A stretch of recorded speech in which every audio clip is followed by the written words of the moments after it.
মেলায় আসলে নাকি মেয়েরা সবথেকে বেশি দামাদামি করে, আমি সকাল থেকে শুনছিলাম, সত্যি? আসলে দামাদামি করার যে মজা সেটা একদমই কিনে মজা নাই, অতএব একটু দামাদামি করতেই হয়। সঠিক বলেছেন।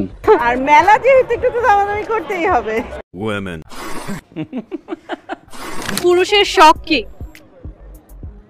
পুরুষ শখ আছে ঘোরাঘুরি, আনন্দ, এইগুলো আর কি। ঠিক বলেছো। পুরুষের শখ আবার কি হবে? ওইটাই ঘোরাঘুরি, আনন্দ অনুভব করবো, এটাই। ঘোরাঘুরি করতে পারলে পুরুষের মনটা ভালো থাকে। মনটা ভালো থাকে না? তখন বউকে আইসি এখন আমার মনটা কত হাসি খুশি।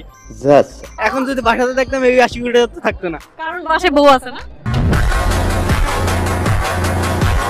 আপনি তো বিয়ে করে ফেলেছেন না, তো আপনার তো প্রাক্তন নিয়ে আর প্রশ্ন করে কোনো লাভ নাই না? ছিল নাকি? আমি বলুম না, আমার শরম করে।